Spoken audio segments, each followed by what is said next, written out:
de handicap est un droit reconnu par tous les instruments internationaux que vous avez signés en notre nom.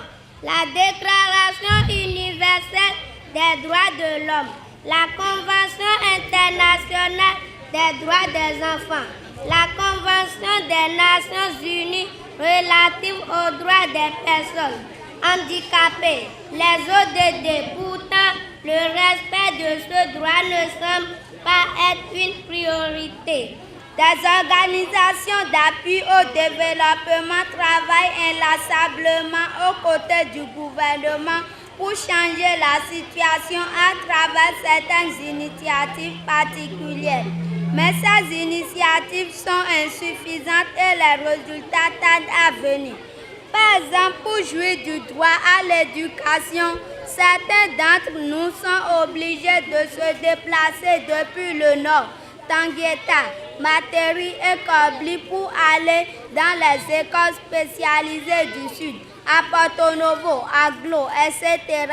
Nous séparant ainsi de nos parents, famille et communauté avec tous les risques que cela comporte. Vous êtes venus faire le plaidoyer au nom des handicapés. Mais pour ce qui concerne le gouvernement, je crois que la situation est déjà prise en compte. Dans notre plan, nous avons même déjà prévu la construction de salles de classe qui sera adaptée au handicap physique. Le message des enfants, c'est un message très fort. Et à cette séance, j'ai bien reçu le message des enfants. Et je le transmettrai au maire particulièrement et au directeur départemental des enseignements maternels et primaires de l'OEB.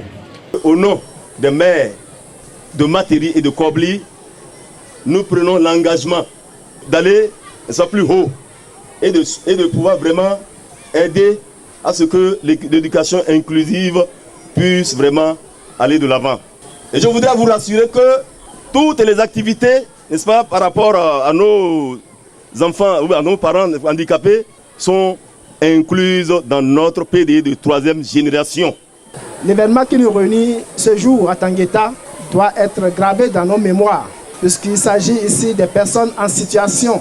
Et je peux vous rassurer de la ferme détermination du gouvernement, de son Excellence Patrice Talon et de tous les membres de son gouvernement, qu'il s'emploie continuellement à améliorer les conditions de vie de tout un chacun de vous. Ce cri de cœur pour moi est arrivé à point nommé parce que il est temps que les enfants qui sont dans ces situations puissent véritablement faire comprendre leur cri de cœur.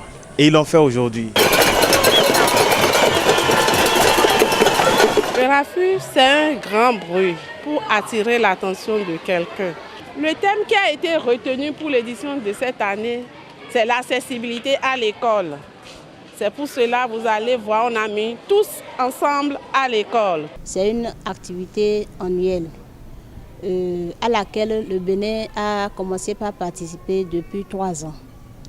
Et cette année particulièrement, nous l'avons élargi un peu plus. Et ça fait qu'au lieu que ça soit réalisé en une seule localité, nous l'avons étendu à 3 différentes localités, à Dangbo, à Ouida et à Tangueta. Et c'est une action de plaidoyer mondial où les enfants ont la possibilité de prendre la parole pour exprimer, pour lancer leur cri de cœur aux décideurs de notre pays, aux autorités locales, pour qu'ils puissent se pencher sur la question des enfants en situation de handicap.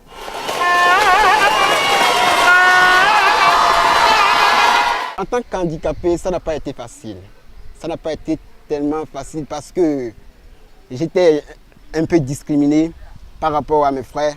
Mais c'est grâce à mes parents qui ont dit, mais toi si tu dois aller à l'école, vu mon niveau d'intelligence, ils m'ont intégré plus tard parce qu'il n'y avait pas trop de choses là dans le milieu où j'étais. Donc on a dû voyager. Là, mes parents ont dit non, tu dois aller. Malgré l'âge un peu avancé, j'ai commencé les études et j'ai fait de mon mieux je n'ai pas échoué jusqu'à avoir mon bac. Après mes études, j'ai déposé des dossiers à beaucoup d'endroits, mais je n'ai jamais été appelé. Et finalement, il y a un monsieur qui m'a sollicité. Voyant ce que je fais, il m'a inséré dans son entreprise. C'est là, moi, je suis actuellement comme secrétaire comptable. La société béninoise a une mauvaise perception de la personne handicapée. On a toujours pensé que la personne handicapée doit toujours rester à la maison ou dans l'arrière-cour pour servir à la maison à la limite. Or, de nos jours, à travers le monde entier, cette perception est déjà dépassée. La personne handicapée a le devoir d'aller à l'école, de suivre un enseignement régulier et à l'âge adulte aussi de travailler dans des structures comme cela se doit. Donc il doit jouir de l'existence humaine comme toute autre personne non handicapée. Il y a beaucoup d'actions que nous devons mettre en œuvre. L'accessibilité physique, comme j'aime l'habitude de le dire aussi, c'est les aménagements, c'est les différentes adaptations qu'il faut par rapport aux infrastructures. Vous-même, vous l'avez constaté avec le maire. Le maire aujourd'hui, dans son intervention, qui dit oui, nous avons prévu dans notre plan de développement communal beaucoup de choses pour en faveur des personnes handicapées. Le représentant du préfet aussi qui l'a dit, ça a commencé, nous avons commencé par promouvoir des rampes, tout ça. Vous voyez, c'est beaucoup de choses. Et chaque acteur, du niveau où il est, doit pouvoir agir. L'accessibilité pédagogique dont nous parlons, vous avez vu tout le gotha de personnalité de l'éducation qui était là. Et cela relève de leur responsabilité, de pouvoir adapter les outils pédagogiques, la formation de ceux qui interviennent dans l'enseignement, dans l'éducation de nos enfants. Vous voyez, cela relève aussi de leur responsabilité. L'accessibilité sociale, les parents d'élèves, les différents groupes organisés qui étaient à nos côtés aujourd'hui. Vous voyez, donc ce qu'il y a à faire est énorme et il n'y a jamais suffisamment d'intervenants pour ça. Donc chacun de nous doit pouvoir prendre la mesure de sa responsabilité par rapport aux difficultés que nous voulons corriger, aux difficultés, au goulot d'étranglement qui existe par rapport à la jouissance des droits de ces enfants-là pour aller à l'école. Je pourrais dire au gouvernement de penser à aider les autres enfants sourds comme moi qui ne sont pas encore à l'école, de pouvoir leur faciliter l'accès à l'école. Il est vrai, nos pays et au niveau du Bénin, les autorités se battent beaucoup pour que les enfants aillent à l'école. On a tous les enfants à l'école, toutes les filles à l'école. Oui, le gouvernement béninois fait ce qu'il peut dans ce sens-là, mais au niveau des enfants handicapés, il reste beaucoup à faire parce que c'est beaucoup d'adaptation, c'est beaucoup d'attention à leur endroit et à ce niveau-là, il y a encore vraiment à faire. Au moins, Tangueta a mis dans son plan une ligne pour soutenir le handicap. Donc, ils ont proposé de dégager chaque année 2 millions pour soutenir la scolarisation des enfants handicapés sur 5 ans. C'est déjà bien que cette action soit mise dans un document. Parce que chaque fois qu'on allait vers eux pour dire « nous avons besoin d'être soutenus, nous avons besoin que vous soyez avec nous pour les enfants », ils nous ont toujours dit « rien n'est prévu dans le PDC. On ne peut pas agir hors le PDC. » Maintenant que c'est mentionné noir sur blanc dans les documents du PDC, c'est à nous maintenant de nous batailler pour que ce qui a été promis soit réellement sorti pour ces enfants. Je suis plutôt persuadée, je peux dire persuadée, et j'ai un sentiment de joie parce qu'au bout de ces séries, nous sentons réellement une appropriation.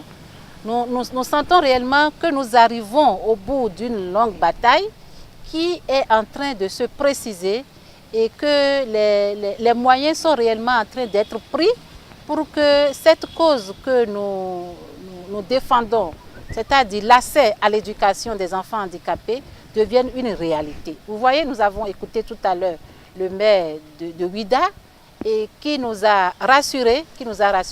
Je peux dire, son discours m'a apaisé parce que je sens réellement que des actions sont en train d'être menées.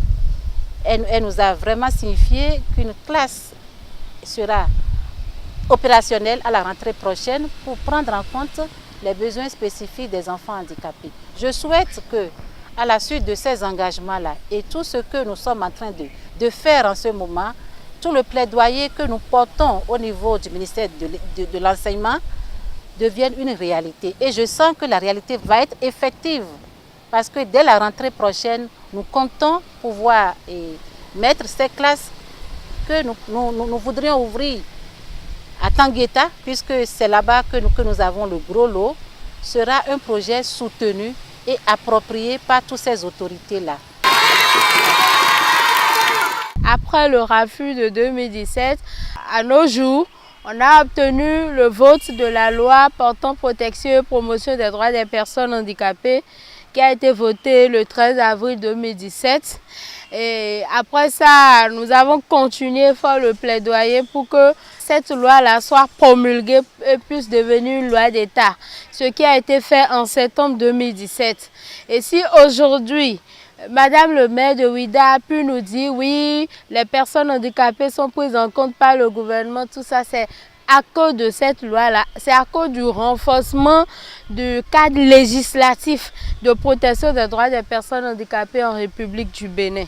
Maintenant, comme je le disais, de façon pratique, la mise en œuvre de cette loi nous interpelle encore parce qu'il faut encore vraiment que nous travaillions, nous continuons le plaidoyer pour la prise, par exemple, des décrets d'application de cette loi pour que les mesures contenues dans la loi deviennent effectivement applicables pour que la personne handicapée puisse jouir, voilà, du contenu de cette loi-là. Donc voilà les avancées qu'on a notées et en même temps ce qui reste comme défi à relever pour les jours à venir.